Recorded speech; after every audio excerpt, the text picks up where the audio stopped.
الشیطان الرجیم بسم اللہ الرحمن الرحیم وبہ نستعین وهو خیر المعین وصلی اللہ علی سیدنا محمد وآلہ الطاہرین اللہم صل علی محمد وآل محمد.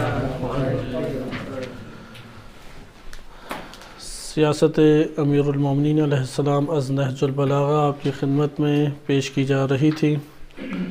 اس موضوع کے تحت ہم نے نہج البلاغہ سے امام علی علیہ السلام کا سیاسی موقف جانا اور ان حکمرانوں کا محاسبہ پڑھا کہ جن کا محاسبہ امام علی علیہ السلام نے کیا تھا، اور اس کے بعد ہم ان حکمرانوں کی طرف منتقل ہوئے کہ جن کی امام علی علیہ السلام نے حوصلہ افزائی فرمائی اور مدح و ستائش کی، جیسے عمر بن ابی سلمہ مخزومی رضی اللہ عنہ، یا جناب محمد بن ابی بکر رضی اللہ عنہ و مالک اشتر رضی اللہ عنہ، کہ یہ وہ عظیم شخصیات ہیں کہ جن کی امام علی علیہ السلام نے حوصلہ افزائی اور مدح سرائی فرمائی. اور 10 ایسے حکمران ہم نے پڑھے یا منصبدار کہ جن کی امام علی علیہ السلام نے مذمت فرمائی اور بعض پر حد بھی جاری کی، جیسے مسقلہ بن حبیرہ کا تذکرہ نہج البلاغہ میں وارد ہوا ہے. اس کے بعد مالک اشتر کا ہم نے تمام حالات پڑھے کہ جناب مالک اشتر، ان کی شخصیت خلفاء کے دور میں، ان کی شخصیت امام علی علیہ السلام کے دور میں، اور کیسے ان کی شہادت ہوئی جناب مالک اشتر کی. جناب مالک اشتر کو ایک مکتوب امیر المومنین علیہ السلام نے لکھا تھا کہ مصر کی حکومت کیسے کریں، کیونکہ مصر امام علی علیہ السلام کے مطابق نہج البلاغہ میں بھی اس کا بیان ہے اور دیگر جگہوں پہ بھی تاریخی کتب میں واقع ہوا ہے کہ مصر امام کی سب سے زیادہ افرادی اور مالی قوت کے اعتبار سے ایک جگہ تھی. یعنی اس وقت ریاست اسلامی کی سب سے بڑا جو مالیات کا ذخیرہ تھا وہ مصر سے حاصل ہوتا تھا، اور امام علی علیہ السلام کے قابل اعتماد سب سے زیادہ جو افراد تھے کہ جہاں پہ نفوذ آسان تھا وہ مصر ہی تھا. لیکن مصر میں دوسری مشکل یہ تھی کہ یہ ایک قسم سے ایک لحاظ سے امام علی علیہ السلام کے علاقوں سے کٹا ہوا تھا اور درمیان میں شام کا علاقہ پڑتا تھا. اور مصر ایک علامتی جگہ بھی تھی کہ جس کا قبضہ مصر کے اوپر ہو گیا وہ فاتح کہلائے گا. اور ہوا یہ کہ 38 ہجری کو محمد بن ابی بکر رضی اللہ عنہ کی شہادت کے ساتھ مصر جو ہے وہ معاویہ ابن ابی سفیان کے ہاتھوں میں آ گیا، جس کا امام علی علیہ السلام کو بہت غم ہوا. محمد بن ابی بکر سے پہلے جناب مالک اشتر کو امام علی علیہ السلام نے وہاں کے لیے بھیجا اور ادھر کا حاکم بنایا اور ایک مکتوب تحریر فرمایا کہ مصر جیسے علاقے کو کس طریقے سے حکومت اس پہ کی جائے اور کیسے کنٹرول کیا جائے. اس سے ہمیں یہ بھی پتہ لگتا ہے کہ امام علیہ السلام کا سیاسی طرز تفکر کیا تھا اور سیاسی امور کے اعتبار سے کیسا سوچتے تھے امام علیہ السلام اور کیسی سیاست چاہتے تھے. مثال کے طور پہ اگر آج کے دور میں ایک شخص کو جو امام کا پیرو ہے اسے کسی علاقے کی حکومت مل جائے یا کسی ادارے کی حکومت مل جائے، ایک چھوٹا سی مسجد ہے، کوئی انجمن ہے، کوئی امام بارگاہ ہے، وہ کیسے اسے ہینڈل کرے گا، کیسے چلائے گا. یہ جناب مالک اشتر کو لکھا ہوا عہد نامہ جو امام کے طویل ترین مکتوبات میں سے ہے اور معارف کے اعتبار سے سیاسی پہلوؤں سے بالخصوص انتہائی عمیق یہ مکتوب ہے. یہ ہمیں تعلیم دیتا ہے کہ کس طریقے سے آپ، یا ہدایت کرتا ہے کہ کس طریقے سے آپ ادارہ کریں، کیسے چلائیں. مثلا ایک ریاست میں حاکم کا کردار کیا ہو، وہ حاکم کیسا ہو، اور بھی انشاءاللہ بعض امور آگے آئیں گے کہ امام علی علیہ السلام کی حکومت کے بارے میں کیا نظر تھی، امام علیہ السلام کی حکومت کے بارے میں کیا فکر تھی. حاکم کے بارے میں مکتوب میں آپ نے آغاز میں دیکھا کہ امام علیہ السلام ایک ذمہ داری کے طور پہ اس کو سمجھتے ہوئے بیان فرمایا کہ ایک جگہ میں مالیات کو اکٹھا کرو، دشمنوں کے خلاف مضبوط طریقے سے اقدام کرو اور سوسائٹی بناؤ جو کہ ہمارے معاشرے میں یا بالخصوص ایک تعلیمات کے اعتبار سے حوزہ علمیہ میں ہمارے پاس یہ تفکر قبلاً موجود نہیں تھا۔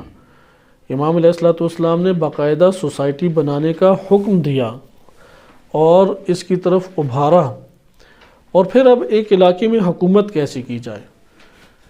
مثلا حاکم کو ہم کس نگاہ سے دیکھیں؟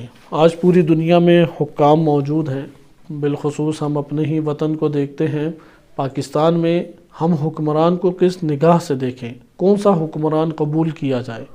حکمران پہ کس طرح سے تنقید کی جائے؟ یہ بہت اہم چیز ہے۔ رہبر معظم فرماتے ہیں کہ امام حسن مجتبی علیہ الصلوۃ والسلام کو جو صلح کرنا پڑی، اس میں ایک بہت بڑا کردار اس دور کے شیعہ حضرات کا تجزیہ تحلیل کی قوت کا نہ ہونا ہے۔ سیاسی تجزیہ تحلیل کی قوت نہیں تھی۔ آج کے دور میں بھی یہی ہے۔ مثلا آپ کوئی بھی ریاست لے لیں، اگر اس میں جو شیعہ حضرات ہیں بالخصوص، اگر ان میں تجزیہ تحلیل کی سیاسی طور پہ قوت موجود نہیں ہے، دشمن ہر منصوبے میں کامیاب ہو جائے گا۔ آپ جو مرضی وہاں پہ ادارہ کھول لیں، جس طرح مرضی قوت اختیار کر لیں، دشمن بآسانی وہاں پہ کامیاب ہو جائے گا اگر سیاسی تجزیہ تحلیل کی قوت موجود نہیں ہے۔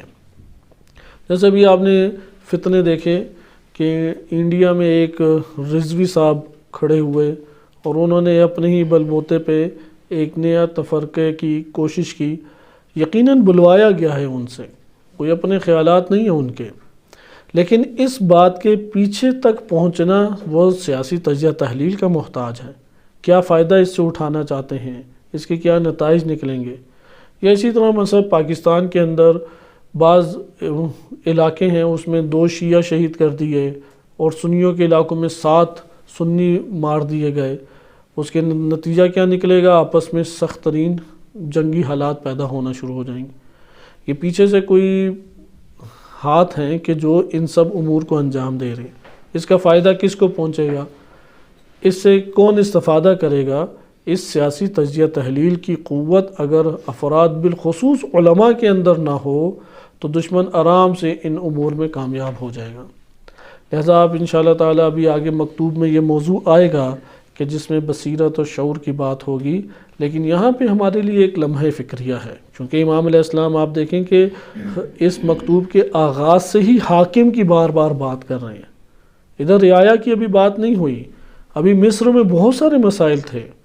مصر کے اندر دشمن کے لشکر پہنچ چکے ہیں، دشمن نے وہاں پہ کئی قسم کی وارداتیں کی ہوئی ہیں، بعض قبائل ہیں کہ جو دشمن سے مل چکے ہیں، لیکن امام علیہ السلام دیکھیں حاکم کے مسائل کو ذکر کر رہے ہیں۔ لہذا ایک ریاست میں حاکم کا وظیفہ بہت اہم وظیفہ ہوتا ہے۔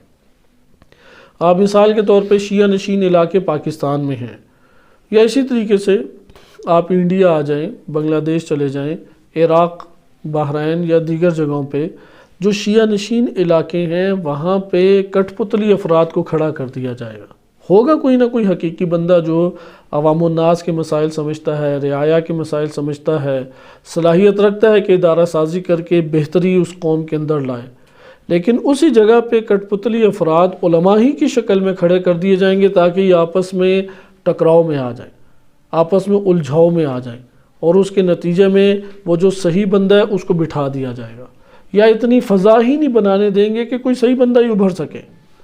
یعنی اتنی مقدار میں بھی افراد کو کھڑے نہیں ہونے دیں گے کہ کوئی صحیح بندہ ادھر اٹھ سکے۔ ابھی تک یہ والی فضا بڑھاتے ہی چلے جا رہے ہیں۔ جیسے عراق کی صورتحال دیکھیں، اب عراق میں اس وقت پوری دنیا کا وہ مرکز زیارات کے اعتبار سے بنا ہوا ہے، لیکن آپ وہاں پہ نہیں دیکھیں گے کہ تعمیراتی فوراً کام تشیعوں کی طرف سے ہو جائیں۔ وجہ کیا ہے؟ ایسی شخصیات ادھر ابھاری گئی ہیں کہ جو آپس میں ہی ایک دوسرے کو الجھا کے ان لوگوں کو بٹھا دیں۔ یعنی یہ زمینہ ہی فراہم نہیں کرنے دیں گے کہ ایک قیمتی شخصیت ادھر سے نکل آئے، اٹھ کھڑی ہو اور معاملات کو درست کرے۔ ہمارے پاکستان میں تو بہت ہی بعید ہے یہ کام، یعنی ادھر اس قدر دشمن کے نفوذ موجود ہیں کہ ایک فرد کو یہ فوراً مہلت نہیں دی جا سکتی کہ وہ وہاں پہ تعمیراتی کام یا وہاں پہ لوگوں کی فلاح و بہبود کا کام فوراً شروع کر دے۔ تو یہ والے مسائل ریاستوں کے اندر ہوتے ہیں۔ اب آئیں آپ امام علی علیہ السلام کے مکتوب کی طرف۔ مکتوب میں سب سے پہلے جس کی اصلاح کا تقاضا امام فرما رہے ہیں وہ حاکم ہیں۔ حاکم کے کردار کو نظر انداز نہیں کر سکتے۔ اور یہی بات ہمارے لیے پریشان کن ہے کہ امیر المومنین علیہ الصلوۃ والسلام اور ان کی تعلیمات کو نشر کرنے والوں نے ان پہلوؤں کو امام کی تعلیمات کے نام سے معاشرے کے اندر تبلیغ نہیں کیا۔ لوگوں کو نہیں بتایا کہ تم کس طرح سے حاکم کی توقع رکھو، کون سے حاکم کو چاہو، حاکم پہ تنقید کرنی ہے تو کیسی تنقید کرو۔ آخر تنقید کا حق موجود ہوتا ہے عوام الناس کے سامنے، لیکن کس نوعیت کی تنقید؟ مثلا آج ہم سے پوچھا جائے کہ فلاں حاکم کیسا ہے، فلاں سیاستدان کیسا ہے، اس کا کل دار مدار وہی سیکولر انداز ہے، وہی مفاد پرستی کا۔ اگر اس نے علاقے کے اندر بجلی یا گیس کی سہولیات فراہم کر دی ہیں یا کوئی وظیفے بعض کے لگا دیے ہیں، اس کی تعریفیں شروع ہو جائیں گی، اور اگر اس نے وظیفے کاٹ دیے ہیں اس کی بد تعریفی شروع ہو جائیں گے۔ مفاد کے گرد لوگوں کے، حتیٰ کہ امام علی علیہ الصلوۃ والسلام کے دور میں بھی لوگوں کا طرز تفکر یہی تھا، کیونکہ مشکلات میں ایک ریاست تھی، فقر میں ایک ریاست گھری ہوئی تھی، ناامنیت امام کے دور میں بہت زیادہ تھی۔ یہ مسائل تھے امام علی علیہ السلام کے دور کی ریاست کے۔ جیسے آپ کی خدمت میں شہید مطہر رحمۃ اللہ علیہ کا نظریہ فلسفہ تاریخ کے ذیل میں ذکر کیا کہ اگر ہم نے زمان اور مکان کے اطراف کو نہ دیکھا تو ہم ایک شخصیت کے جب احوال کو ذکر کریں گے یا اس کا تجزیہ کریں گے تو اس کی مثال ایسی ہے کہ اندھیرے کے اندر ایک بندے کے ہاتھ میں چراغ ہے، وہ چراغ صرف اسی کو روشن کر رہا ہے اور آس پاس کچھ نظر نہیں آ رہا۔ تو ہمارے ہاں ائمہ اطہار علیہ السلام کو اسی نگاہ سے دیکھا گیا ہے۔ جس قوم کا امام ہی اجتماعی نہ ہو اس کی امام کی پیرو کیسے اجتماعی ہوگی؟ لہٰذا ہمارے معاشرے کے اندر امام علی علیہ الصلوۃ والسلام کو معاشرے سے کاٹ کے پیش کیا گیا ہے، امام صادق علیہ السلام کو معاشرے سے کاٹ کے پیش کیا گیا ہے۔ جب آپ امامت کو معاشرے سے کاٹ دیں اور صرف اسی کا جائزہ لینے لگیں کہ یہ ولایت کے کس مقام پہ ہے، اس کی کیا فضیلت ہے، یہ عصمت رکھتا ہے یا نہیں رکھتا، صرف اس کی شخصیت کے پورے معاشرے، زمان، مکان اور آس پاس کے حوادث سے کاٹ کے اسے پیش کریں تو آپ کو وہ شخصیت کی صورتحال یا شخصیت کی تشریح تو شخصیت کی معرفت کے اعتبار سے تشریح پیش کریں گے، لیکن پورا زمانہ آپ کو اندھیرا نظر آئے گا، بند۔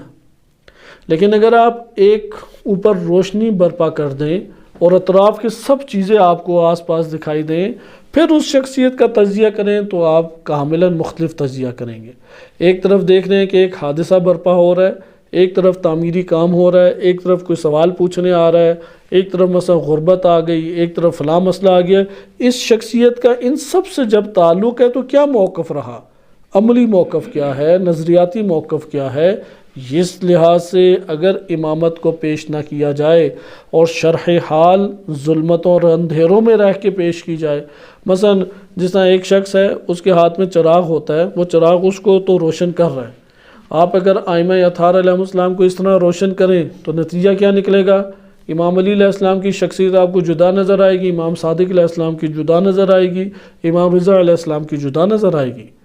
آپ کے پاس کوئی بھی وہاں پہ عقلی طور پہ یا معاشرتی طور پہ تجزیہ تحلیل کی صورت میں ایک روش آپ ان کی نہیں بیان کر سکتے۔ جیسا کہ بعض اوقات اہل سنت میں اسی چیز کو پیش کیا جاتا ہے، امام حسن مجتبیٰ علیہ السلام کو کہہ دیا جاتا ہے ان کے ہاں کہ یہ بڑے صلح پسند تھے، اور امام حسین علیہ السلام کے بارے میں کہہ دیا جاتا ہے کہ ان کے اندر خون جوش مارتا تھا اور بڑے غیرت مند تھے، جبکہ یہ تجزیہ تحلیل باطل تجزیہ تحلیل ہے۔ کیوں؟ کیونکہ چراغ سامنے رکھیں ایک شخصیت کا اور آس پاس اندھیرا ہو تو اسے نظر ہی نہیں کچھ آ رہا، وہ کیا بیان کرے بقیہ حوادث کے حوالے سے؟ لیکن اسی شخص کے سر کے اوپر آپ اگر ایک روشنی کا مثلا بڑا ذخیرہ روشن کر دیں تو اطراف کی چیزیں روشن ہو جائیں گی۔ جب اطراف کی چیزیں روشن ہوں گی تو پھر اس شخص کے بارے میں آپ جب تشریح پیش کریں گے تو جدا طور پہ تشریح پیش کریں گے۔ مثلا وہ شخص گزر رہا تھا، اس کے آس پاس راستے اس طرح سے تھے، اس کے سامنے اس طرح روڈ بنی ہوئی تھی، لوگ ادھر چل رہے تھے، فلاں یہ چیزیں، اس طرح سے آپ اس کے لیے آس پاس چیزیں پیش کریں گے۔ یہی صورتحال امیر المومنین علیہ الصلوۃ والسلام و مالک اشتر کی ہے۔ اگر مالک اشتر کو صرف جنگ میں تلوار چلانے کے اعتبار سے ہی دیکھا جائے، کوئی فائدہ خاص نہیں اٹھا سکیں گے سوائے ان کی شجاعت کے ہم مثلا قصیدے پڑھیں گے، لیکن مالک اشتر کو اگر آپ تمام حوادث کے اعتبار سے دیکھیں اور امام علی علیہ السلام کو تمام معاشرے کے اعتبار سے دیکھیں، آپ کا موقف جدا ہو جائے گا، آپ الگ تجزیہ تحلیل سامنے پیش کریں گے۔ مثال کے طور پہ میں ایک واقعہ اس حوالے سے بیان کرتا ہوں، صرف اشارہ کرنا مقصود ہے تاکہ یہ تجزیہ تحلیل آپ کے سامنے رہے کہ جب ہم حاکم کو دیکھ رہے ہیں، حاکم کی کوالیفیکیشن فقط نہیں دیکھنی کہ امریکہ سے پی ایچ ڈی اس نے کی ہے، فلاں جگہ پہ اس نے اتنا عرصہ مثلا حکومت کی اور فلاں یہ کام کیا، بلکہ اس کو تمام کے تمام امور سے دیکھنا ضروری ہے۔ امام صادق علیہ السلام کے بارے میں ایک واقعہ کتب میں ملتا ہے کہ قحط پڑ گیا ان کے دور میں، تو ان کے غلام نے کہا کہ ہم گندم کی زیادہ بوریاں لے آتے ہیں اور ان سے اجازت چاہیے، اور کہا کہ ابھی مل رہا ہے، بعد میں نہیں ملے گا، ابھی موقع ہے کہ جم کر لیں ہم۔ مثلا ہم بھی یہی سوچیں، مثلا ابھی مرغی ادھر ختم ہوئی ہوئی ہے، ایک دکان سے مرغی مل رہی ہے تو کہیں گے یہ 3 ہفتوں کی خرید لیں، سکون سے رہیں گے، کیونکہ ایک قسم کا مرغی کا قحط پڑا ہوا ہے۔ تو اس دور میں گندم کا مسئلہ قحط پڑ گیا، گندم نہیں تھی، تو امام علیہ السلام نے فرمایا کہ بقیہ لوگوں کے لیے بھی ایسا ہی ہے کہ وہ 8-8 10-10 بوریاں خرید پا رہے ہیں، تو اس نے کہا نہیں، بقیہ تو 1 بوری بھی مشکل سے خرید پا رہے ہیں۔ تو امام نے کہا کہ بقیہ جتنا خریدتے ہیں صرف اتنا خرید کے لاؤ، ایسا نہیں ہے کہ ہم آسائش کے دنوں میں تو ان کی طرح زندگی بسر کریں، سختی ہو تو ان سے جدا زندگی بسر کریں۔ وہ معاشرے کے مطابق زندگی بسر کرتے تھے، ذخیرہ اندوزی کو انہوں نے ممنوع قرار دیا، اسلام نے تو اس وقت حرام قرار دیا جب لوگوں کی ضرورت ہو۔ مثلا میرے گھر میں 100 بوریاں گندم کی پڑی ہوئی ہیں اور اس محلے میں گندم ہے ہی نہیں کھانے کے لیے، تو ایسی صورت میں ذخیرہ اندوزی دین اسلام میں حرام ہے۔ ہاں ایسی ذخیرہ اندوزی کہ سب کے گھروں میں گندم ہے، آپ نے بھی ذخیرہ کی ہے، یہ حرام نہیں ہے، لیکن اس کی بھی حوصلہ افزائی نہیں ہے۔ اپنی ضرورت کے مطابق ایک شے کو رکھو، لیکن یہاں پہ ضرورت کے مطابق بھی امام صادق علیہ السلام نے فرمایا کہ نہیں، تم ذخیرہ نہ کرو، عام سطح پہ جو لوگ زندگی بسر کر رہے ہیں ویسے ہی کرو۔ مجھے خود یاد ہے کہ ایک وقت تھا مثلا لاہور میں سیلاب وغیرہ زیادہ آئے تو آٹے کی کمی، پہنچ نہیں رہا تھا آٹا، تو وہاں پہ اب اس طرح سے باتیں چل رہی تھی جو عزیز رشتہ دار ہیں کہ صبح سویرے جاؤ تو 5 بوریاں ایک ساتھ لے آؤ، پھر اگلا ہفتہ آئے گا تو ہاں اتنی بوریاں لے آؤ، اور لوگوں نے رکھی اس طرح سے لا کے بوریاں، گھی کے ڈبے اس طرح سے رکھے کہ ابھی یہ ہو جائے گا فلاں، یعنی معاشرے کے غموں کے ساتھ یا معاشرے کے مسائل کو اپنا مسئلہ نہیں سمجھا، معاشرے کے غم کو اپنا مسئلہ نہیں سمجھا۔ یہی شہید صدر رحمۃ اللہ علیہ نے عراق کے اندر اس وقت تقریر کی کہ آزمائش کے نام سے اردو میں یہ 2 تقریریں ان کی چھپ چکی ہیں کہ لوگ تیزی سے عراق چھوڑ کے حوزہ علمیہ طلاب چھوڑ کے جا رہے تھے، ایک تو ادھر سختی تھی صدام کی، پھر آئے روز ایک بندہ کوئی نہ کوئی اغوا ہو جاتا تھا، تو تب شہید صدر رحمۃ اللہ علیہ نے وہاں پہ بیان کیا کہ ایک انسان 2 طرح کی زندگی بسر کرتا ہے۔ ایک دفعہ وہ فقط اپنے آپ کو دیکھ رہا ہے، اس کی گفتگو ایسی ہوگی آج عراق کے حالات ٹھیک نہیں ہیں، آج جو ہے اتنے مشکلات میں ہیں، تو میں اس طرح کرتا ہوں کہ فلاں اپنی چیز بیچتا ہوں اور بیچ کے فلاں ملک میں چلے جاؤں گا، فلاں ملک میں اس طرح سیٹل ہوں گا اور آرام سے میں اپنی فیملی کو منتقل کر لوں گا اور زندگی بسر کروں گا۔ یہ جو سوچ ہے اسے کہتے ہیں خود غرضانہ سوچ۔ یہ جو سوچ ہے یہ کسی بھی مملکت میں اصل قاتل یہ سوچ ہے۔ شہید صدر کہتے ہیں کہ اصل جو قاتل ہے وہ پوری ملت کا قاتل، پورے معاشرے کو ختم کرنے والا وہ یہ فکر اور یہ سوچ ہے۔ اس کے مد مقابل دوسری سوچ یہ ہے کہ کیوں عراق میں ظلم بڑھ رہا ہے، کیوں اس کے اندر اس طرح سے تشدد ہو رہا ہے، آخر کیوں لوگ اس طرح سے ایک مجبوری کی یا ایک سختی کی زندگی بسر کر رہے ہیں، میں کیوں نہ لوگوں کو رہا کروں، میں کیوں لوگوں کو آزادی نہ دلاؤں، میں لوگوں کی کیوں مدد نہ کروں، میں لوگوں کا ہمدرد کیوں نہ بنوں۔ کہتے ہیں یہ سوچ نجات یافتہ سوچ ہے، یہ قوم کو آزاد کرانے والی، اپنے وجود کو آزاد کرانے والی سوچ ہے۔ پھر انہوں نے کئی مثالیں اس طرح کی دیں۔ بہرحال یہ نقطہ ہمارے لیے کیوں اہم ہے، ہم بھی اس نوعیت سے سوچیں۔ پاکستان کے اندر یا کسی بھی ریاست کے اندر اگر یہ خود غرضانہ سوچ ہو، یار کوئی بھی حاکم آ جائے میرے گھر میں تو چلو یہ چیزیں پہنچ جائیں گی، میرا گھر چل جائے گا، میرے جو عزیز رشتہ دار ہیں وہ آزاد ہو جائیں، یہ سوچ خود قاتل سوچ ہے، ایک ملت کو غلامی کی زنجیریں پہنانے والی سوچ ہے۔ اس کا نتیجہ یہ نکلتا ہے کسی بھی سوچ اور فکر کا حاکم آ جائے، وہ اس حاکم سے دیکھتا ہے کہ ادھر حاصل کیا ہوگا، ہمیں کیا ملے گا یا کیا مفاد حاصل ہوگا، اس مفاد کے پیش نظر وہ حاکم کی حمایت کر دیتا ہے۔ لیکن امیر المومنین علیہ السلام حاکم کے معیارات بتا رہے ہیں۔ تم دیکھو کہ حاکم کو حوادث کے پیش نظر دیکھنا چاہیے۔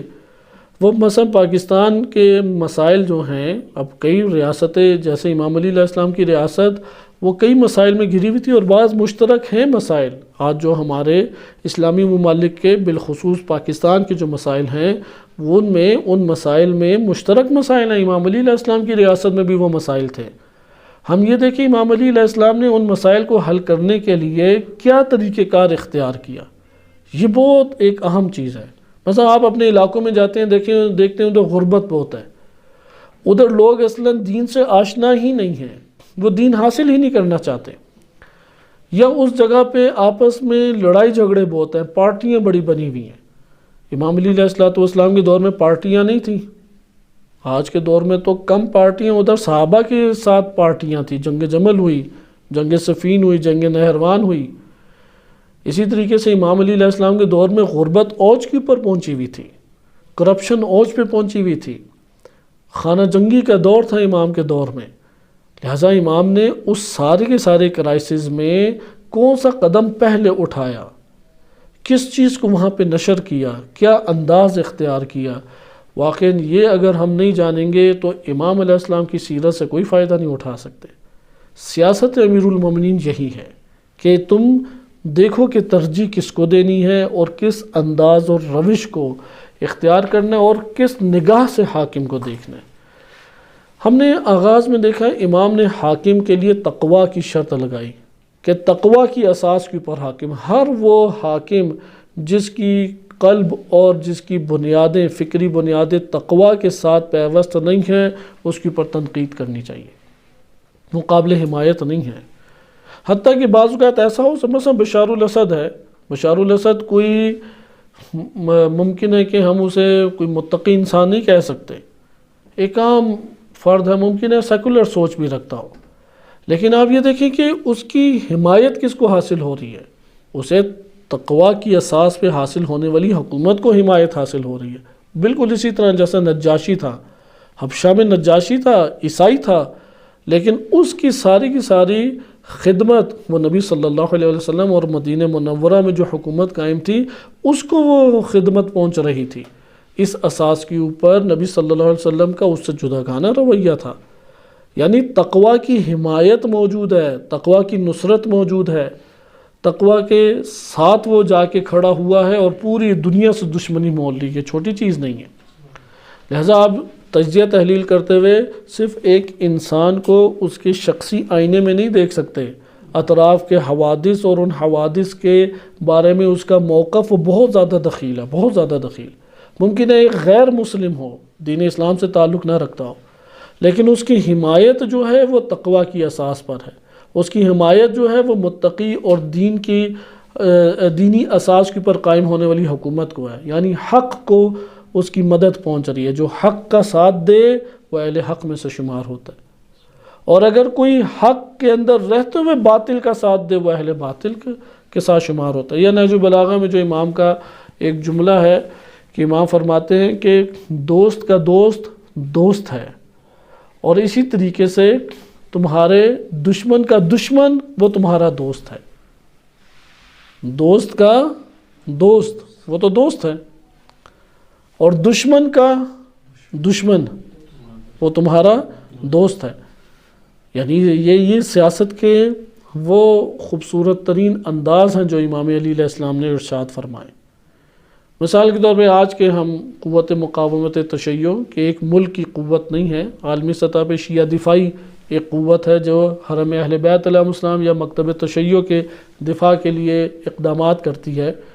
آپ دیکھیں کہ رشیا ایک غیر اسلامی سٹیٹ ہے، رشیا ایک سیکولر سٹیٹ ہے، لیکن چونکہ وہ امریکہ کی دشمن ہے، اس دشمنی کے نقطے سے اس سے فائدہ اٹھاتے ہیں، نہ کہ اسے اتنا داخل کرتے ہیں کہ ایران اور رشیا ایک ہی ہو جائیں، رشیا کے ادھر جھنڈے لہرانے لگیں، رشیا کو ادھر تبلیغات کا موقع مل جائے۔ ان میں سے کچھ بھی نہیں کیا۔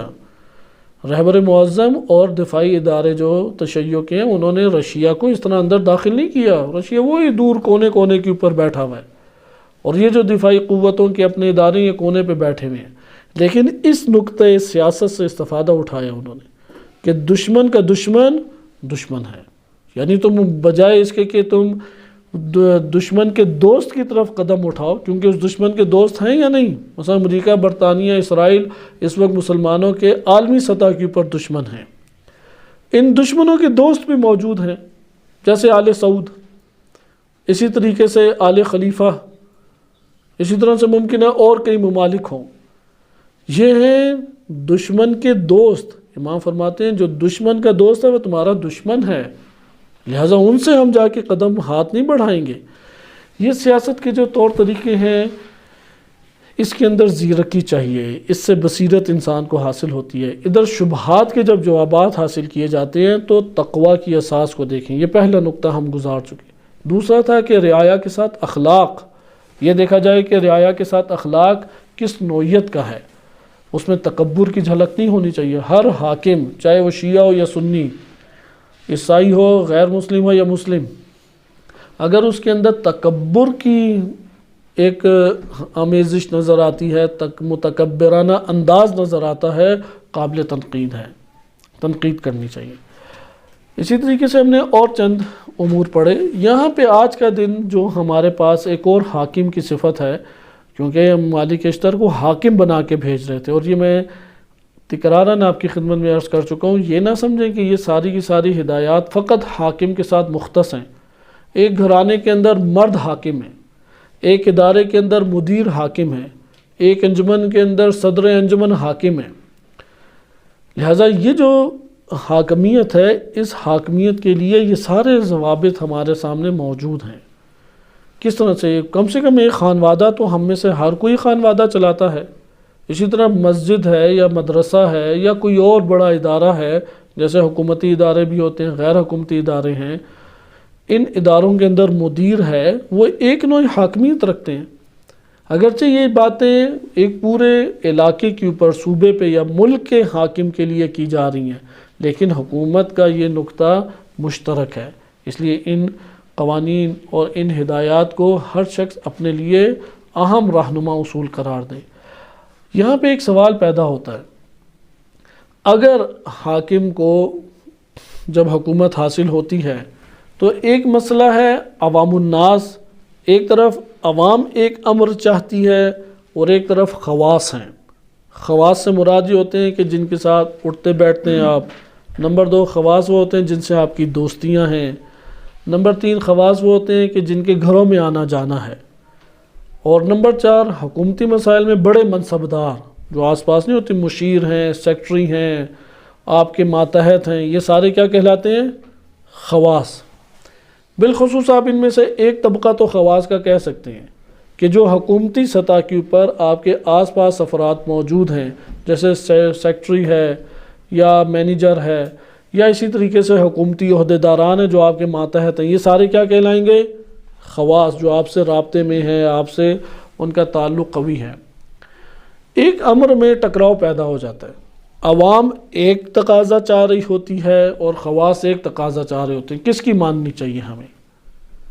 یہاں پہ امام علیہ السلام بیان فرماتے ہیں کہ کیونکہ یہ والے مسائل اجتماعی طور پہ بہت زیادہ آتے ہیں، مثلا ہم یہاں پہ موجود ہیں، ہم نے ایک قانون برپا کرنا ہے، اس قانون برپا کرنے میں یقیناً بعض افراد سے مزاجی طور پہ گپ شپ زیادہ لگتی ہے، بعض افراد کے گھروں میں آنا جانا بن جاتا ہے، بعض افراد سے مثال کے طور پہ مثلا شاگرد ہیں، کئی سالوں سے پڑھتے رہے ہیں، انڈرسٹینڈنگ زیادہ ہوتی ہے، تو اس کو کہیں گے خواص۔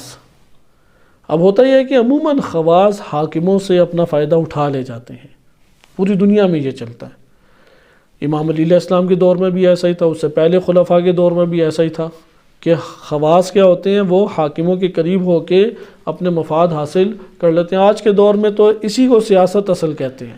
اصل سیاست ہے ہی یہ، وہ نہ مذہب دیکھتے ہیں نہ فرقہ دیکھتے ہیں، وہ دیکھتے ہیں کہ یہ کون ہمارے قریب تر ہے، جو قریب تر ہوتا ہے اس کو وہ کیا کرتے ہیں، خواص اس سے فائدہ اٹھاتے ہیں۔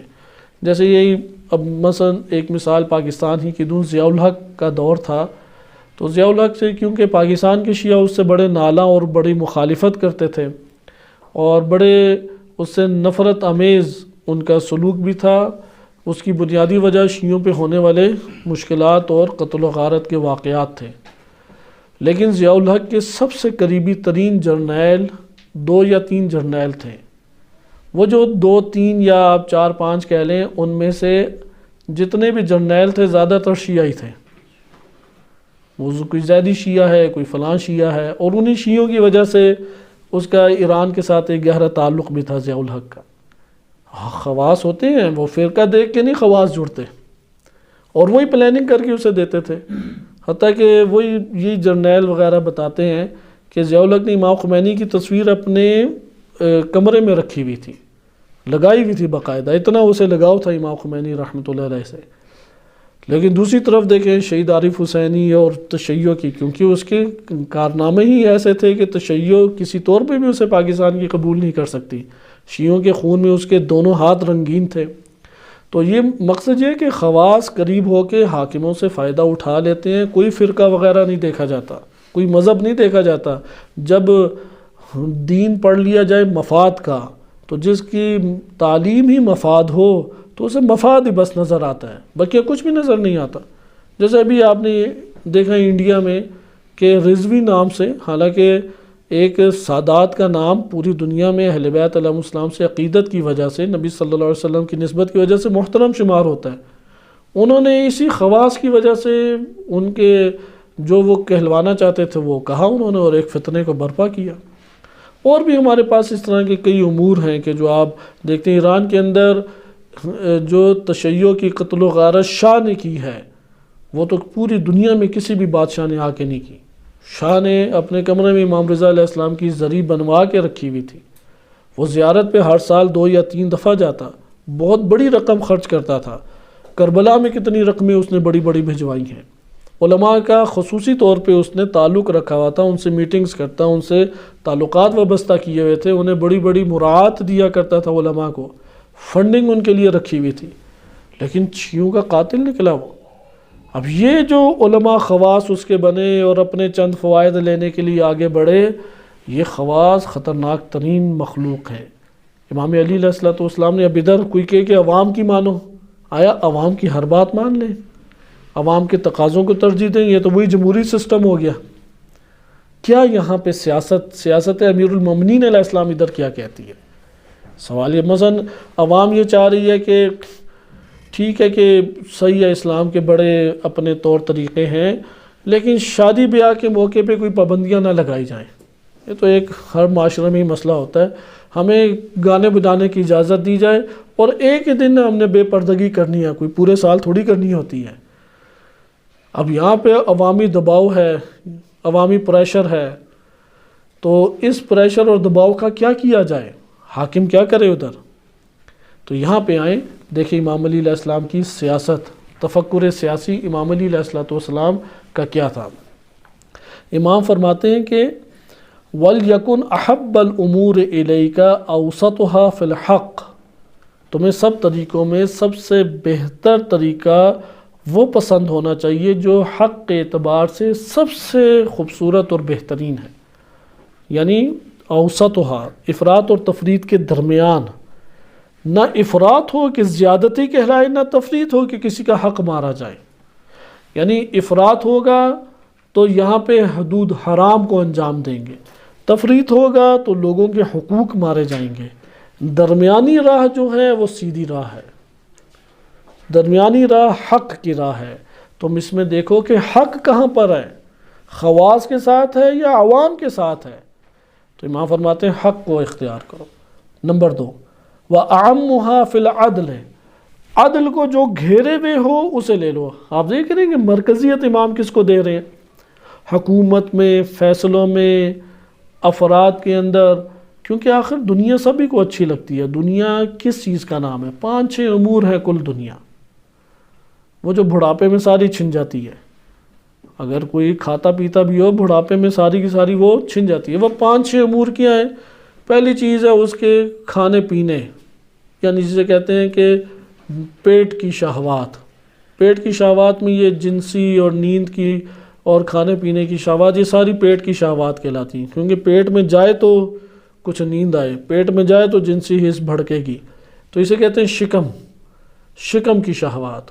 دوسری شہوت ہے حکمرانی کی شہوت. ہر کوئی چاہتا ہے، گھر کے اندر بھی جب بچہ پیدا ہوتا ہے تو باپ حکمران بن جاتا ہے، اس لیے وہ اس کا نام بھی خود رکھتا ہے.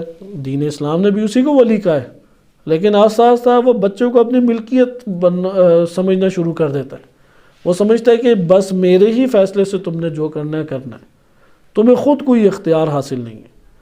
تو اس کا یہ توہم اس وقت ٹوٹتا ہے جب وہ جوان ہو جاتا ہے، جب 20-22 سال کا ہوتا ہے اور باپ کی خوب نافرمانیاں کرتا ہے تو تب باپ سبق پڑھ لیتا ہے، نہیں بھائی میں تو اس کا آقا اور مولا نہیں تھا. ایک ولی کی حیثیت اس کی رہتی ہے، وہ بھی بعض امور کی حد تک ہے، لیکن حکمرانی کا مادہ ہے انسان میں، وہ چاہتا ہے حکمرانی کرے. اسے کہتے ہیں شہوت حکمرانی، یعنی کوئی اس کے محکوم بنے، کوئی اس کے ماتحت آئے، کوئی اس کے انڈر چلے.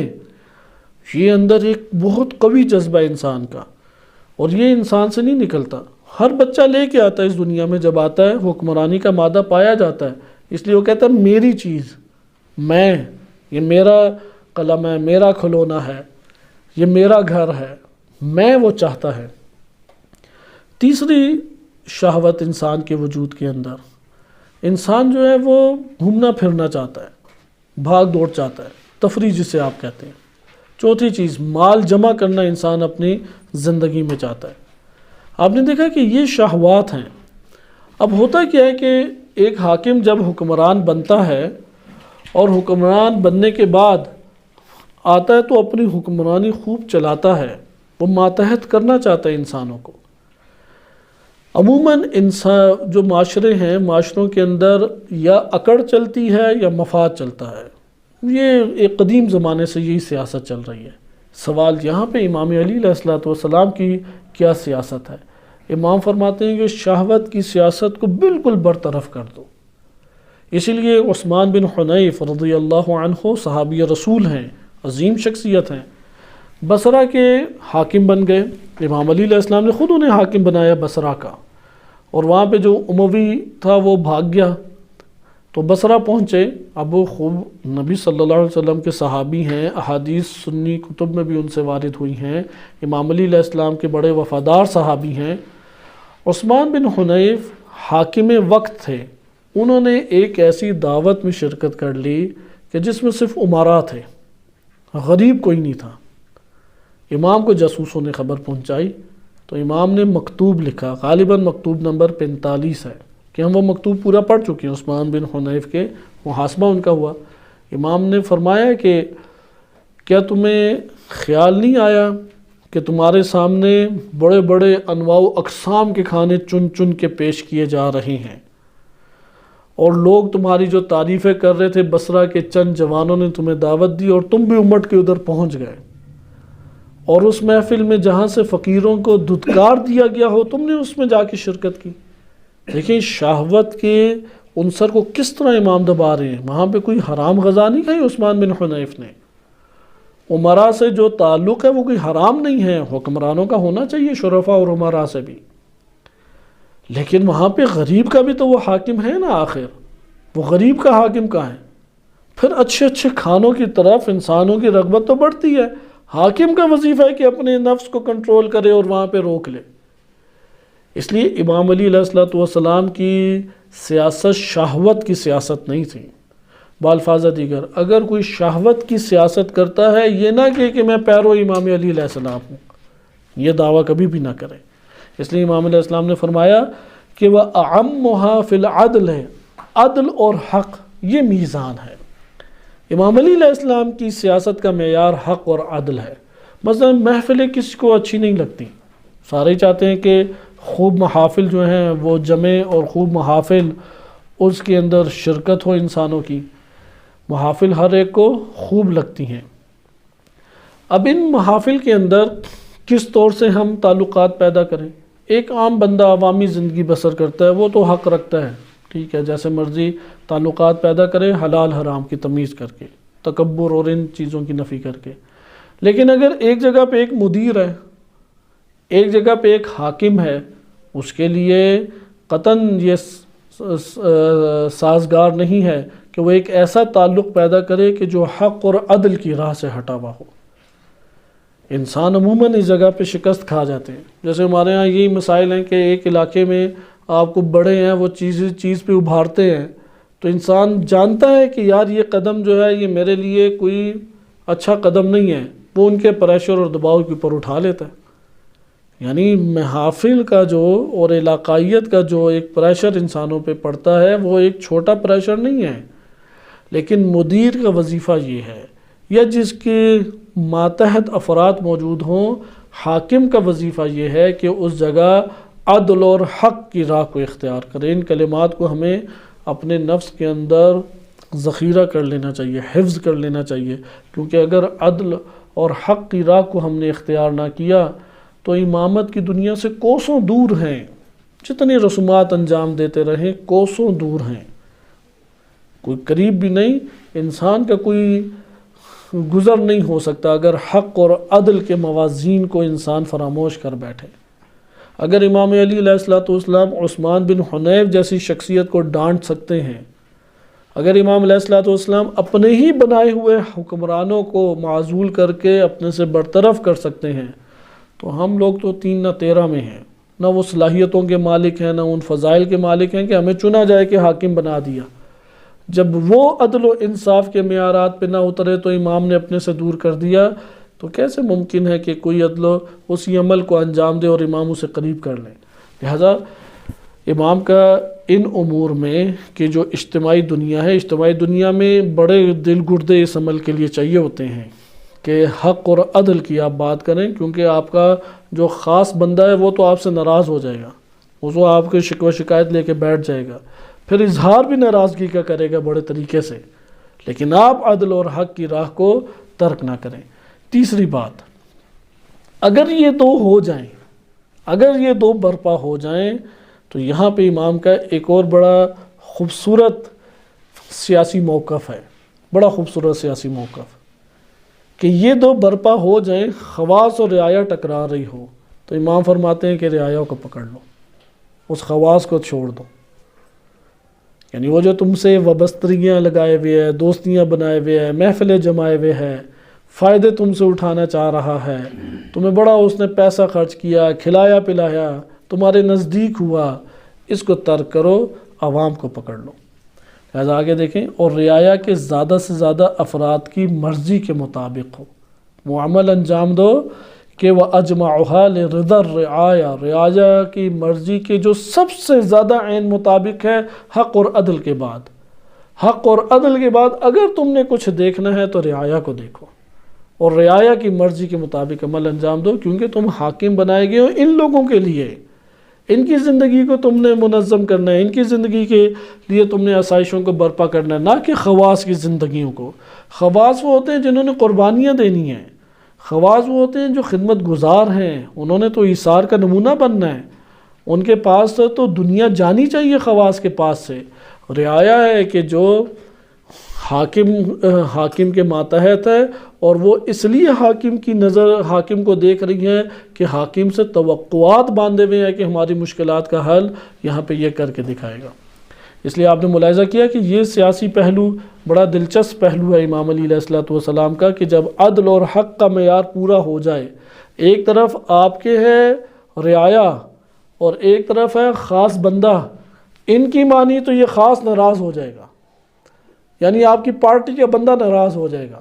آپ اسے ناراض ہونے دیں، اسے نکلنے دیں، وہ آپ پہ عنایات نہیں کرے گا دوبارہ، وہ آپ کو تحفے تحائف نہیں دے گا، وہ آپ پہ پیسہ خرچ نہیں کرے گا، وہ آپ کے گن نہیں گائے گا، ٹھیک ہے، سب مخالفتیں مول لو، رعایا کی عین مرضی کے مطابق عمل انجام دو. یہ علیہ اجتماعی دنیا میں حوادث صرف حاکموں کو پیش نہیں آتے. کوئی اگر مدرسہ یا مسجد کو اچھے طریقے سے فعال کر کے چلاتا ہے تو انجمن کے جو افراد ہوتے ہیں وہ اسی طرح کی توقعات باندھ لیتے ہیں. مثلا ہمارا فنکشن ہے تو یہ کام کر دیں، اچھا فلاں بندہ ہے وہ تو اس طرح سے ہے اس طرح سے، آپ اس کے لیے یہ کہہ دیں، اچھا آپ فلاں جگہ پہ چلے جائیں، وہ باتیں اپنی منوانا چاہتے ہیں۔ اور یہ اس وقت دنیا میں ایک عالمی مسئلہ ہے اداری، صرف عالم اسلام کے ساتھ نہیں، اداری مسئلہ ہے کہ خواص کی دوش کے اوپر امور انجام دیے جاتے ہیں، لیکن امام علی علیہ السلام کی سیاست میں رعایا کی مرضی کے عین مطابق عمل انجام دیا جائے، لیکن آپ دیکھ رہے ہیں کہ انصاف اور عدل کو کبھی ترک نہ کیا جائے۔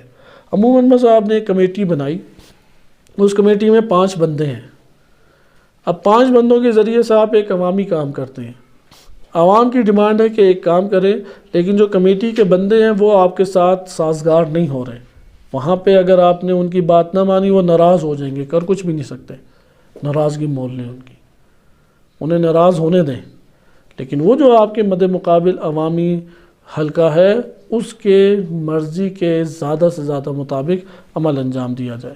پھر آگے امام فرماتے ہیں، اس کی وجہ فرماتے ہیں، کہتے ہیں کہ فَإِنَّ سُخْطَ الْعَامَّةِ يُجْحِفُ بِالرِّضَى الْخَاصَّةِ، کیونکہ عوام کی ناراضگی خواص کی رضامندی کو بے اثر بنا دیتی ہے، تمہاری رعایا میں ناکامی تمہیں حاصل ہو جائے گی، خواص کو تم نے رضامند کیا تو یہ عوام کی ناراضگی تمہارے خلاف ایک بہت بڑا احتجاج برپا کر دے گی، اور تمہاری ہی بد تعریفیں کروانا شروع کر دے گی، تمہاری ہی مخالفتیں ہونا شروع ہو جائیں گی۔ یہ نقطہ ایک اہم اور دقیق نقطہ ہے، لہذا حمایت حاصل کرنے تو عوام کی حمایت حاصل کرنی چاہیے نہ کہ خواص کی۔ اور پھر آگے فرماتے ہیں خواص کی ناراضگی عوام کی رضامندی کے ہوتے ہوئے نظر انداز کی جا سکتی ہے، خواص کی ناراضگی عوام کی رضامندی کے ہوتے ہوئے نظر انداز کی جا سکتی ہے، خواص کی آپ بات ہی نہ مانیں، خواص آگے سے بڑا شور مچائے گا، بڑے اپنے تعلقات اختیار کرے گا، پارٹی سے جدا ہونے کی کوشش کرے گا، مخالفین کو قوی کرنے کی کوشش کرے گا، آپ اس کا کوئی اثر نہ لیں، عوامی رضامندی جو ہے اس کو اختیار کر لیں۔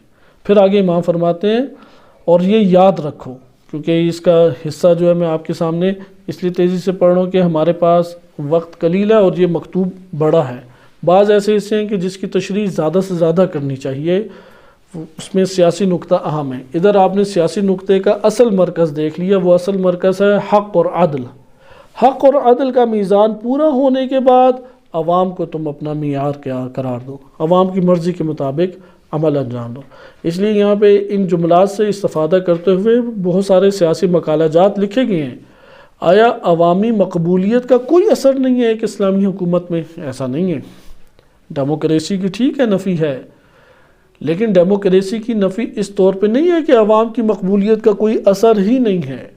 اور یہ چیز ہم دیکھتے ہیں کہ امام خمینی رحمۃ اللہ علیہ جب آئے تو انہوں نے اسی کے پیش نظر، کیونکہ عوام حاکم نہیں بناتی، حکومت کا شرعی حق ہے کہ جو نیابت امام زمان علیہ السلام کی طرف سے ملا، لیکن اگر عوام اسے قبول نہ کرے تو کیسے اس کے اوپر حکمرانی کر سکتے ہیں؟ اس لیے ریفرینڈم کرایا امام خمینی رحمۃ اللہ علیہ نے۔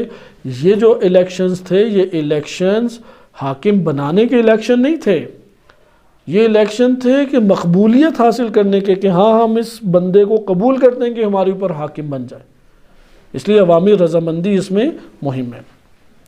آگے فرماتے ہیں کہ امام فرماتے ہیں کہ اور یہ یاد رکھو کہ رعیت میں خاص سے زیادہ کوئی ایسا نہیں جو خوشحالی کے وقت حاکم پہ بوجھ بننے والا۔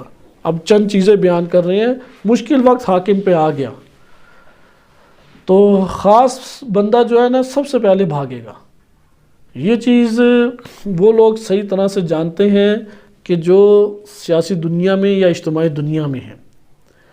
آپ اس کو اس نگاہ سے بھی دیکھ سکتے ہیں کہ جب ایک ہی منصب یا آس پاس کے افراد ہوں اور آپ سے وابستگی رکھتے ہیں، آپ پہ ایک مشکل آئی ہے، اس مشکل کی وجہ سے آپ کے ساتھ جو خواص ہیں ان پر بھی مشکل آ رہی ہے، آپ دیکھیں گے کہ خواص کس طریقے سے فرار کرتے ہیں۔ تو یہاں پہ چند امور بتاتے ہیں، مثلا رعیت میں مشکل پیش آ گئی کیونکہ مصر کی سرزمین ہی ڈگمگائی ہوئی سرزمین تھی، 3-4 تو ادھر حاکم تبدیل ہوئے۔ آپ جانتے ہیں کہ پیچھے ہم تاریخ تفصیلی طور پہ پڑھ چکے ہیں کہ امام علی علیہ السلام نے مثال کے طور پہ محمد بن حذیفہ رضی اللہ عنہ کو بنایا، حضرت عثمان کی گود میں پلے بڑے تھے لیکن امام علی علیہ السلام کے شیدائی اور ان کے اصحاب میں سے تھے، پھر ان کی جگہ پہ قیس بن سعد بن عبادہ آئے، کہ بہت معروف اور عظیم شخصیت ہیں قیس بن سعد بن عبادہ۔ پھر اس کے بعد تیسرے جو شخصیت آئی وہ جناب محمد بن ابی بکر ہیں۔ پھر چوتھی شخصیت آئی مالک اشتر، ایک ہی ریاست میں ڈگمگائی ہوئی جگہ ہے، تو یہاں پہ یہ والے مسائل پیدا ہو رہے تھے۔ اس لیے امام نے فرمایا کہ یاد رکھو رعیت میں خاص سے زیادہ کوئی ایسا نہیں ہے کہ جو خوشحالی کے وقت حاکم پہ بوجھ بن جائے، یعنی تم سے پیسے یا مفادات ہی نکلواتا رہے گا۔ نمبر 2، مصیبت کے وقت امداد سے کترائے گا، مصیبت جب پڑے گی تو مدد کرنے سے گھبرائے گا۔ انصاف پر ناک بھون چڑھانے والا، یعنی جب انصاف ملے تو سب سے زیادہ ناگوار اسی کو گزرے گا۔ مثلا آپ ایک جگہ پہ دیکھیں کہ وہاں پہ اگر خطا جنم لیتی ہے، مثلا آپ ایک ادارے کے اندر ہیں، قانون کی خلاف ورزی ہوئی، جب عام عملے کو کہا جائے تو سارے سنتے ہیں۔ اب ہوا یہ کہ قانون کی خلاف ورزی کر دی کہ جو آپ کے ساتھ سب سے زیادہ مثلا قریبی تھا اور آپ ہی کے ساتھ اٹھتا بیٹھتا تھا، جس کی وجہ سے سب لوگوں کی نظر میں بھی اس کا ایک مقام تھا۔ اب عدل کا تقاضا تو یہ ہے کہ تم اس قانون کے اوپر اس کی گرفت بھی ویسی ہی کرو کہ جیسے تم نے عملے کی۔ یہاں پہ آپ دیکھیں گے کہ دل گردے ہل کے رہ جاتے ہیں، کیسے کریں یہ؟ کیونکہ کریں گے تو رسپانس تو سخت ملے گا اور ملنا بھی چاہیے۔ اور یہاں پہ امام در حقیقت یہ درس دے رہے ہیں کہ اس سخت رسپانس کو تم برداشت کر لو۔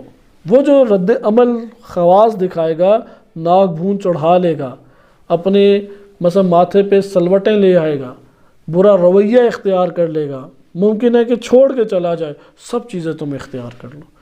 یہ ترقی آہستہ آہستہ اجتماعی دنیا میں ہوتی ہے۔ اجتماعی دنیا میں فوراً یہ چیزیں برپا نہیں ہوتی سننے سے۔ آپ جب تک یہ عمل انجام نہیں دیں گے اور اگلے کی ناگواریاں اپنے وجود پہ برداشت نہیں کریں گے، آپ کے نفس میں نشوونما نہیں ہوگی۔ یہ ہمارے علاقائی جگہوں پہ بڑا مسئلہ ہے۔ وہاں پہ ہیں ہی پہلے سے مولانا صاحب، اب مولانا صاحب کر کچھ بھی نہیں رہے۔ آپ نے تبلیغات کا کام شروع کیا، انہوں نے تو ٹکراؤ کرنا ہی ہے۔ اب یہ کہ ٹکراؤ ان کا کیا تو پھر مجھے سننے بھی پڑیں گی، بدنامی بھی ہوگی، پھر پتہ نہیں لوگ میرا ساتھ دیتے ہیں یا نہیں دیتے۔ تو یہاں پہ اسے حق کو دیکھنا چاہیے، حق کیا ہے، حق کے ساتھ جا کے کھڑا ہو جائے، حق کے اوپر ڈٹ جائے، جو مشکلات ہی آنے دے، کیونکہ خواص یہی والا کام عموماً انجام دیتے ہیں۔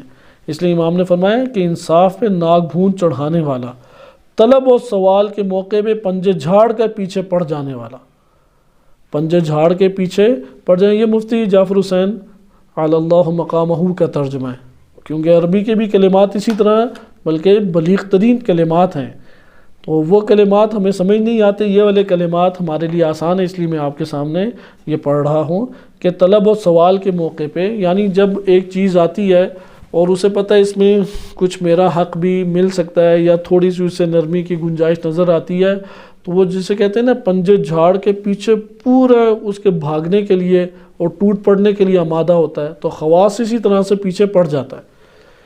بخشش پہ کم شکر گزار ہونے والا، آپ اس کے اوپر کچھ عطا کریں، کچھ بخشش کریں تو بڑا کم شکر گزار، ٹھیک ہے یار میں بھی قریبی تھا، میں نے بھی بڑی چیزیں اس کے لیے کی ہیں، میرے بھی بڑے اس کے ساتھ اچھے وقت گزرے ہیں، تو کوئی ایسی بات نہیں ہم پہ اس نے کوئی بخشش کر دی ہے۔ تو مرحوم کر دیے جانے پہ بمشکل عذر سننے والا، آپ کوئی اس سے لے لیں چیز خواص سے، یا کسی چیز سے محروم کر، گاڑی دی ہوئی تھی گاڑی لے لی، یہ تو دوستوں میں بھی دیکھا ہوگا، ایک چیز دی ہو جب واپس لیتے ہیں تو دینے والے کو مشکل لگتی ہے اور اسے پتہ ہے میں نے مانگی تو اور اس کی پر مشکل ہوگی، کیسے یہ کریں۔ تو بعض لوگ ہوتے ہیں، خیر دوستوں میں تو اثار اور قربانی دکھانی چاہیے، مراد وہ نقطہ بیان کرنا ہے کہ یہ مشترک ہے کہ یہ والے رویے برداشت کرنے پڑتے ہیں۔ اس لیے محروم کر دیے جانے پر آپ اسے آپ نے سہولت دی ہوئی تھی، وہ سہولت آپ اس سے لے لیں تو وہ بڑی مشکل سے عذر سنے گا آپ کی، آپ اسے ہزار توجیہ کرتے رہیں کہ یہ وجہ تھی وہ وجہ تھی، تو اس سے اپنے اندر ایک غم و غصہ پالا ہوتا ہے۔ اور زمانوں کی ابتلا پر بے صبری دکھانے والا ہے، یہ خواص ہے کہ جو بے صبری دکھاتا ہے۔ زمانے کی مبتلا چیزیں آتی ہیں، مشکلات آتی ہیں، آزمائشیں آتی ہیں، ان کے اوپر بے صبری کون دکھاتا ہے؟ یہی خاص بندہ جو خواص میں سے ہے۔ خواص بن جاتے ہیں، ان خواص میں اگر حکومتی سطح پہ خواص کو قرآن کریم نے ملا سے بھی تعبیر کیا ہے. ملا اور خلا دو ہم وزن لفظ ہیں. ملا جن کا پیٹ بھرا ہو، جن کا پیٹ بھرا ہوتا ہے ان کے خاص انداز اور کرتوت ہوتے ہیں، ان کی خاص عادات اطوار ہوتی ہیں جن کے پیٹ بھرے ہوتے ہیں. جن کے پیٹ خالی ہوتے ہیں ان کا پھر انداز زندگی جدا ہوتا ہے. تو کسی بھی معاشرے میں یہ جو کھاتے پیتے افراد ہیں یہ حکمرانوں کی نگاہوں کا مرکز جلد بن جاتے ہیں. تو حکمران انہی کھاتے پیتے افراد کو اپنے محافل اور زینت، اپنے محافل کی زینت بناتے ہیں اور یہ ملا کہلاتے ہیں. اور آپ قرآن کریم میں دیکھیں انبیاء علیہ السلام کی تعلیمات کی سب سے زیادہ مخالفت کرنے والا یہی ملا ہے، اسی معاشرے کے افراد. یعنی اگر آپ اپنے خاندانوں میں کام کرنا چاہیں تو خاندانوں میں جن کے پیٹ بھرے ہوئے ہیں، یعنی ان کی عزت ہے، شہرت ہے، کھانے پینے کا مسئلہ نہیں ہے، کوئی قوت خاندان میں رکھتے ہیں، یہ سب سے پہلے آپ کے خلاف کھڑے ہو جائیں گے. پہلے کہیں گے تم کل کے بچے ہو، تم کام ہی کیا کرنا چاہتے ہو، تم نے ابھی پڑھا ہی کیا ہے، فلاں فلاں عالم ہمارے ساتھ ہے، تمہارا اس کے مقابلے میں کیا وہ اختیار، ہم تو پہلے سے یہ سسٹم چلا رہے ہیں، تمہیں نئی چیز لانے کی ضرورت ہی کیا ہے. وہ طریقوں سے آ کے کھڑے ہو جائیں گے. لہٰذا آپ نے ملاحظہ کیا کہ یہ خواص ہیں کہ جن کے پیٹ بھرے ہوتے ہیں. امام علی علیہ السلام متنبہ فرما رہے ہیں کہ ان خواص سے تم نے بڑے گہرے طور پہ سیاست اور مدیریت سے کام لینا ہے، گہری سیاست کرنی ہے، انہیں پہچانو. اب انہوں نے دیکھیں امام نے کتنے اوصاف بیان کر دیے. اس طرح کی سیاست نہ ہو کہ یہ تمہارے اندر گھس جائیں اور اپنے مطالب کو نکال کے سیاست کریں، جیسے کہ اس وقت دنیا کے اندر یہی کام ہوتے ہیں. آگے بیان فرماتے ہیں کہ یہاں پہ اب موضوع تبدیل کرتے ہیں. یہ امام علی علیہ السلام حاکم کے عنوان سے بیان فرما رہے ہیں، اور دین کا مضبوط سہارا مسلمانوں کی قوت اور دشمنوں کے مقابلے میں سامان دفاع یہی امت کے عوام ہوتے ہیں. امت کے اندر جو عوامی حلقہ ہے، آپ دیکھ رہے ہیں خواص کو کس طرح سے دبایا، کیونکہ امام علیہ السلام کے دور میں عثمانی دور تھا، تو حضرت عثمان کے سارے خواص ہی آئے ہوئے تھے.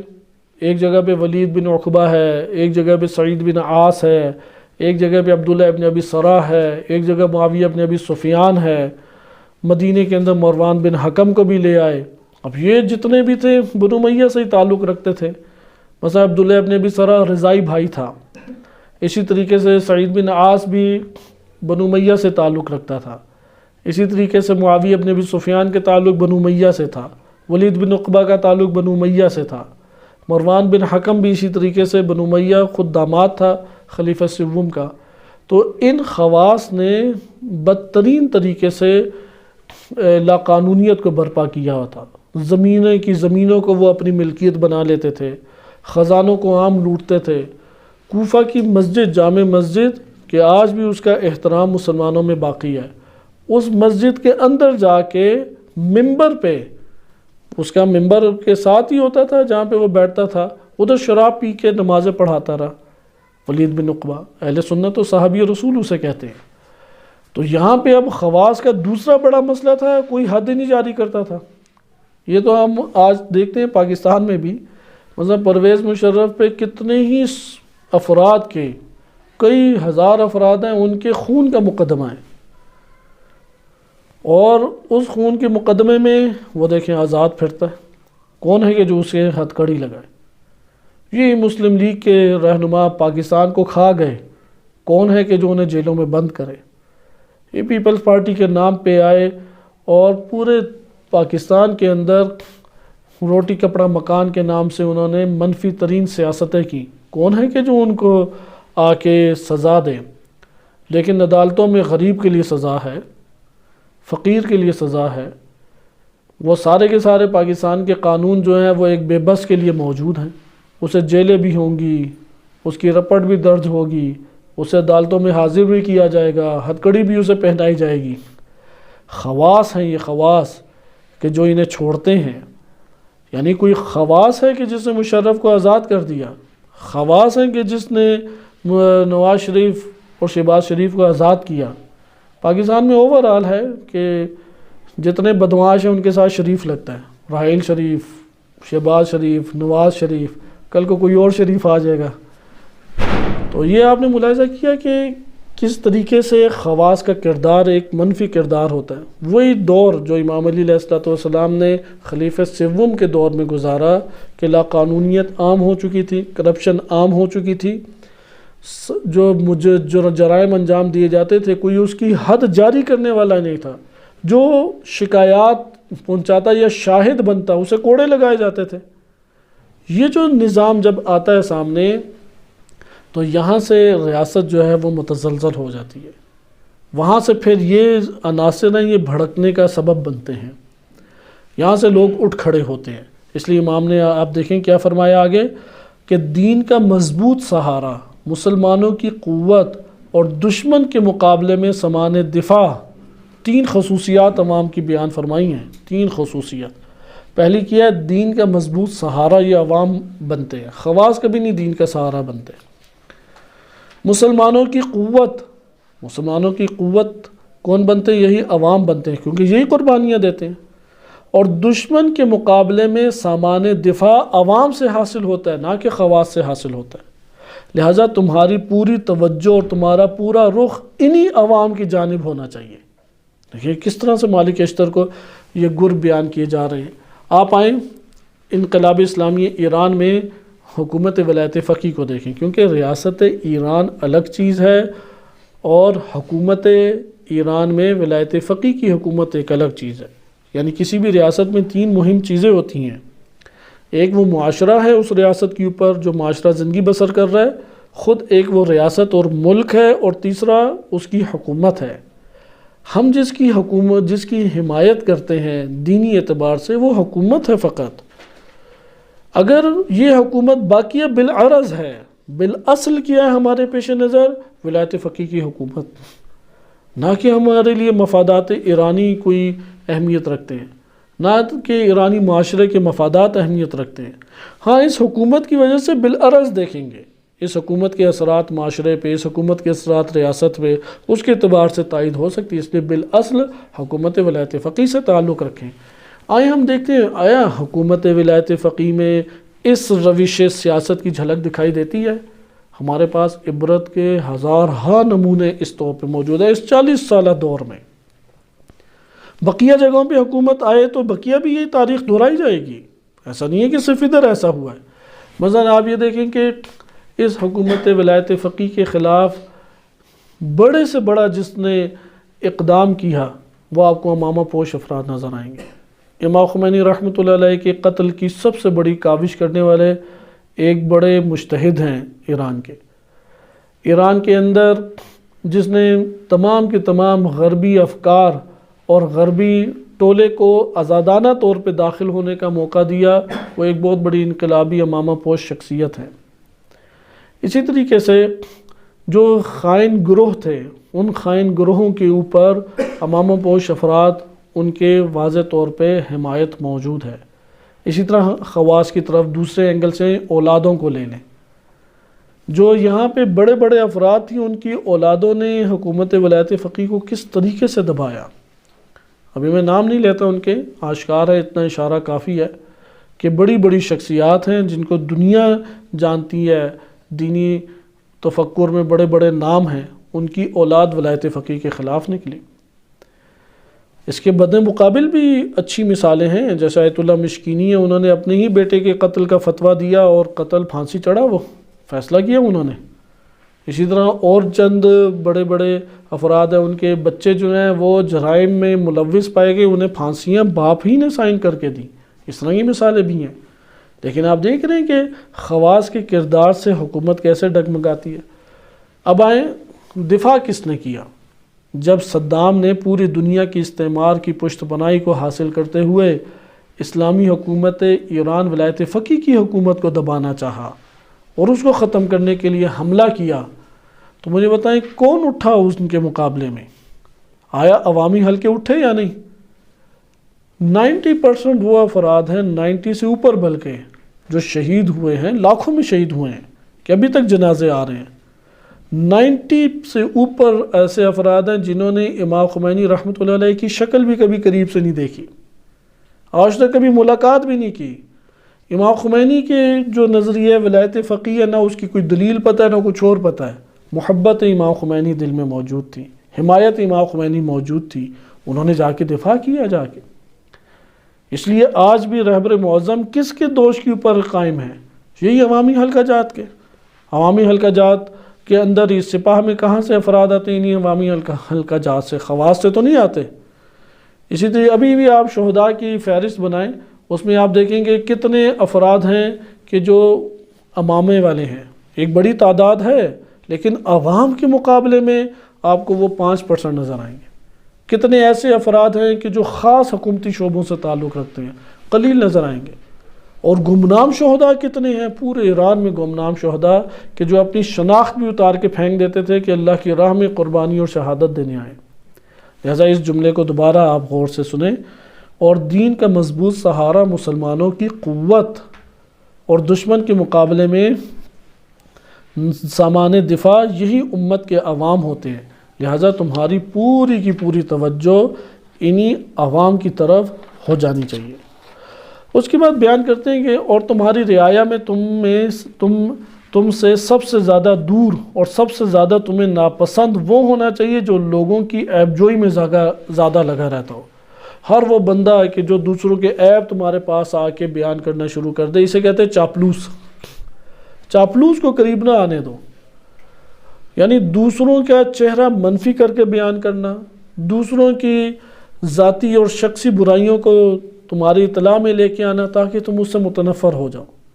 یہ تو بہت زیادہ چلتا ہے ان اجتماعی دنیا میں جہاں پہ مفادات لینا چاہتے ہیں۔ اسے دنیاوی طور پہ کہتے ہیں چلاکیاں، تیزیاں، تیزی دکھا کے ایک کی شخصیت خراب کر دی، اپنی شخصیت کو اوپر لے آئے۔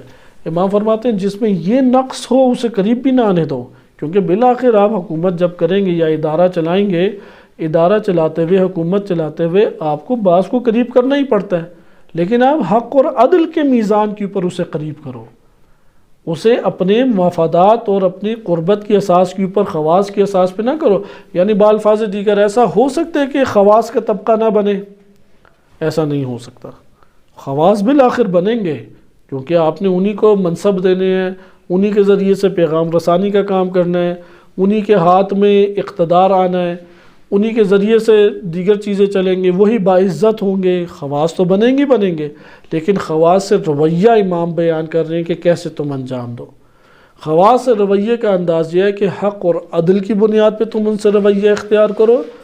نمبر 2، عوام کی طرف زیادہ تمہاری توجہ ہونی چاہیے، عوام کی طرف تمہارا زیادہ دھیان ہونا چاہیے۔ یہاں پہ حاکم کے لیے چند اور امور کا تذکرہ امام علیہ السلام نے کیا جو انشاءاللہ تعالی ہم اگلے درس میں ملاحظہ کریں گے، جس میں امام سیاسی عنوان سے بیان فرماتے ہیں کہ کون سے لوگ تمہارے اب خواص بنے، کیونکہ عوام والا حصہ پورا ہو گیا، اب خواص بننے ہیں۔ تو بیان فرمائیں گے مشورہ دینے والا خاص بندہ کون تمہارے بنے، کس کا مشورہ قبول کرو۔ اچھا، کون سا بندہ ہے کہ جو تم اپنے قریب کر لو، کن لوگوں سے تعلقات بڑھاؤ، عوامی حلقے میں کن لوگوں سے تعلقات بڑھاؤ۔ اب یہ مضامین ہمارے شامل حال ہو رہے ہیں کہ اس نے اب عوام کے اندر اپنا ایک اثر رسوخ بڑھانا ہے، تو کچھ خواص بنیں گے، کچھ عوامی حلقہ جات سے تعلقات بنیں گے، تو ان میں سے کس کے ساتھ تعلق بنایا جائے۔ مثلا امام فرمائیں گے کہ فلاں سے دیکھو مشورہ نہ کرنا، مثلا بزدل سے مشورہ نہ کرنا، بزدل سے مشورہ کیا ہمیشہ ڈرائے گا۔ بخیل سے مشورہ نہ کرنا، وہ پیسے ہی نہیں خرچ کرنے دے گا۔ جو حوصلے پست کر دے، ایک کام کرنا چاہتے ہیں آپ کسی کے پاس گئے، وہ کہے کہ یار یہ کیا تم نے شروع کر دیا، فلاں کا حال نہیں دیکھا، ہم نے بڑے ملا دیکھے ہیں، بڑے علماء دیکھے ہیں، سارے ہی نکلتے ہیں اور یہ کرتے ہیں۔ جو حوصلے پست کرے سب سے پہلے اسے بھاگ کے آئیں، اسے قریب بھی نہیں ہونے دیں۔ اس طرح سے امام علیہ السلام اب خواص کے درمیان میں آئیں گے، اور یہاں سے ہمیں ایک تعجب ہوتا ہے۔ اب تبری ہے، کیونکہ مسلمانوں کی سب سے قدیمی ترین تاریخ کی کتاب تبری ہے، حتیٰ کہ ائمہ اطہار علیہ السلام کی بہت ساری معلومات مکتب تشیع میں تبری ہی سے آئی ہیں، لیکن اس تبری میں امام علی علیہ السلام کی نعوذ باللہ شخصیت ایسی بنا کے پیش کی گئی ہے، امام کو یہ پتہ ہی نہیں تھا مشورہ کس سے لینا۔ کبھی کوئی آ کے مشورہ دے دیتا، امام کہتے ہیں ہاں یہ بات ٹھیک ہے۔ مثلا ایک نے آ کے مشورہ دیا کہ یا امام محمد بن ابی بکر کو ہٹائیں، مالک کو بنا دیں، امام کہتے ہیں ہاں یہ ٹھیک ہے، چلو اب مالک کو بنا دیں۔ فلاں کو پتہ لگا، چلو فلاں کو کر دیں۔ امام حسن علیہ السلام آگے ڈانٹ رہے ہیں کہ یہ آپ اگر گھر میں ہی رہتے تو بہتر تھا، آپ کوئی شوق چڑھا ہوا تھا باہر نکل آئے۔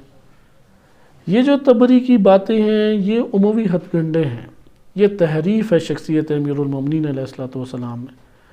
وہ زیرک شخصیت کہ جو علم لدنی سے آراستہ ہے، اللہ سبحانہ وتعالیٰ نے جس کو تعلیم دی ہے، جو رسالت صلی اللہ علیہ وسلم کے علم کا وارث ہے، اس کے بیانات کو اگر ہم نے پڑھنا ہے تو اس مکتوب میں پڑھیں۔